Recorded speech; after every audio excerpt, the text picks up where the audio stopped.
planes políticos y legislación emanada de la Revolución Mexicana. Los planes políticos fueron programas o manifiestos que, durante la Revolución, servían como programas de acción y legitimaban la lucha de los distintos caudillos. Muchos de los postulados de estos planes se convertirían en el fundamento de la Constitución de 1917, programa del Partido Liberal Mexicano, en el año 1906. Aunque previo al estallido revolucionario, este programa es la piedra angular ideológica de lo que después demandaría el movimiento. Sus principales promotores son Ricardo y Enrique Flores Magón, a través del Partido Liberal Mexicano y el Periodo de Regeneración.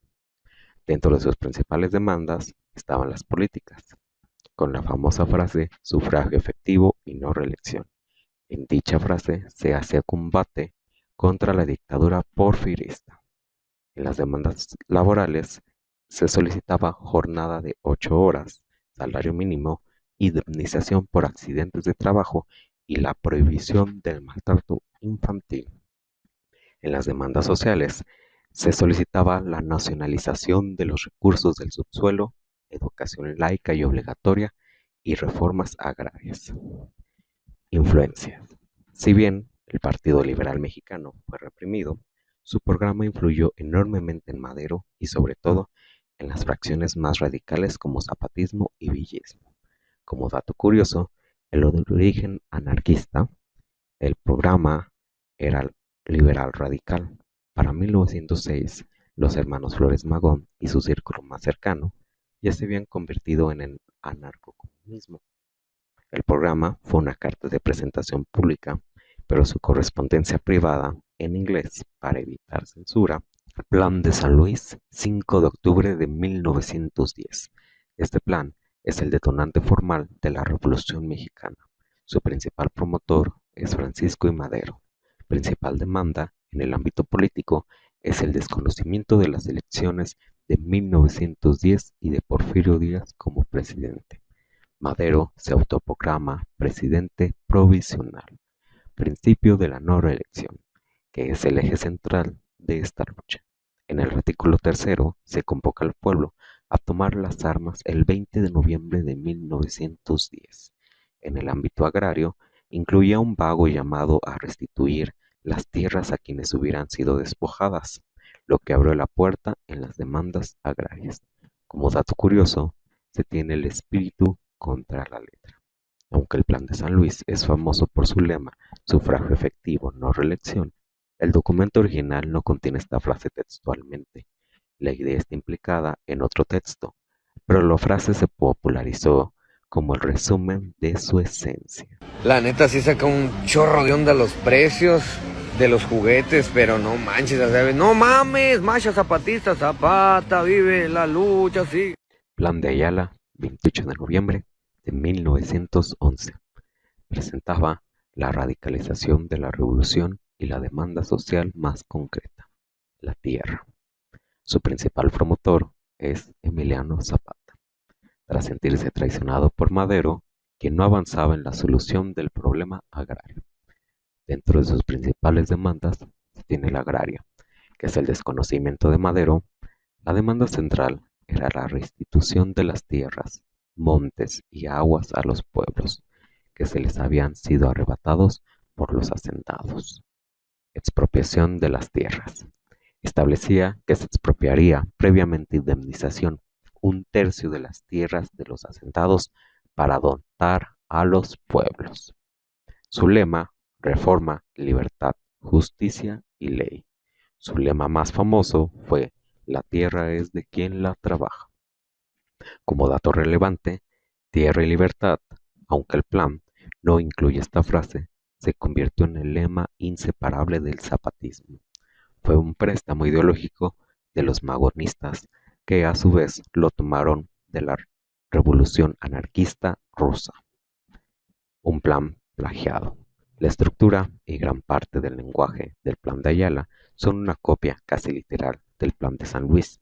Los zapatistas simplemente tacharon los nombres de Madero y escribieron el suyo propio, mostrando cómo usaron las mismas herramientas legales informales de dicha época para legitimar Su lucha. Plan de Guadalupe y sus reformas, 1913-1914. Fue la respuesta constitucionalista al golpe de Estado de Victoriano Huerta, su promotor, Venustiano Carranza, como primer jefe del ejército constitucionalista. Contenido original, 26 de marzo de 1913. Desconocía a Huerta como presidente y también desconocía a los poderes legislativo y judicial federales y a los gobiernos estatales que lo apoyaran.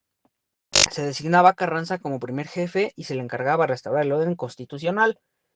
Reformas de 1914, agregadas en Jalapa, Veracruz. Son cruciales, pues añaden la dimensión social al plan puramente político original. Se comprometen a establecer leyes que mejoren las condiciones de vida de los campesinos y la clase obrera. Se promete legislar sobre los problemas agrario, laboral y municipal. Estas reformas son el mandato directo que llevó a la convocatoria del Congreso Constituyente de Querétaro en 1916. Un dato curioso, el hombre de voto.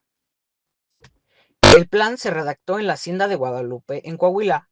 Carranza, un político pragmático, eligió el nombre para darle un aura de legitimidad y protección divina a su movimiento, apelando a la fe católica de la mayoría de los mexicanos. Otros planes políticos. Plan de la Empacadora o de Tacubaya, 1912, de Félix Díaz, de tendencia reaccionaria y cientifista. Buscaba derrocar a Madero. Plan de Ayala modificado, 1914. Los zapatistas lo reforman para incluir el lema Reforma, Libertad, Justicia y Ley y profundizar sus postulados agrarios. Plan de Agua Prieta, 1920. Último gran plan revolucionario promovido por Obregón, Calles y de la Huerta para desconocer a Carranza, acusándolo de intentar imponer un sucesor. Llevó a la presidencia a Álvaro Obregón. Legislación emanada de la Revolución. Decretos del gobierno de Carranza. Antes de la Constitución de 1917, Carranza emitió una serie de leyes fundamentales para cumplir con las reformas al Plan de Guadalupe y entender las demandas sociales. Primera, Ley del Municipio Libre, diciembre de 1914. Su objetivo, restaurar la autonomía municipal, que había sido suprimida durante el porfiriato con el sistema de jefes políticos. Su significado, reafirmaba el principio del federalismo y dotaba a los municipios de personalidad jurídica, patrimonio propio, eligiendo libremente a sus ayuntamientos. Un dato curioso, revivir una tradición medieval española. El concepto de municipio libre no era nuevo, tenía sus raíces en los fueros y cartas Puebla de la España medieval, donde los reyes concedían autonomía a las villas. La ley de 1914 buscaba revivir este ideal comunitario frente al centralismo porfirista. Ley del divorcio, diciembre de 1914, y Ley de relaciones familiares, abril de 1917. Ley del divorcio. Establecía por primera vez en México el divorcio vincular, que disuelve el matrimonio, separando el derecho civil de la doctrina religiosa católica. Fue un gran paso crucial hacia la secularización del Estado. Ley de relaciones familiares. Igualdad jurídica. Establecía la igualdad jurídica del hombre y la mujer en el seno familiar. La patria potestad. Reconocía la patria potestad compartida sobre los hijos. Derecho de los hijos. Igualaba los derechos de los hijos legítimos e ilegítimos. Fue una ley muy avanzada para su época que buscaba modernizar la estructura familiar mexicana en ese entonces. 3. Ley Agraria del 6 de enero de 1915. Considerada la ley más importante del constitucionalismo social previa a la Carta Magna. Su objetivo, resolver el problema de la tierra, principal demanda de zapatistas y villistas. Principios fundamentales, la restitución, devolver las tierras que les hubieran sido arrebatadas a los pueblos. Dotación, dar las tierras a los pueblos que carecían de ellas. Creación del ejido, estableció al ejido como la forma de tenencia de la tierra para los campesinos. Creación de comisiones agrarias, estableció comisiones nacionales y locales para ejecutar la reparación de la tierra. Este decreto es el antecedente directo del artículo 27 constitucional. 4. Legislación obrera. Carranza emitió diversos decretos para ganar el apoyo de la clase obrera. Decreto de 1914.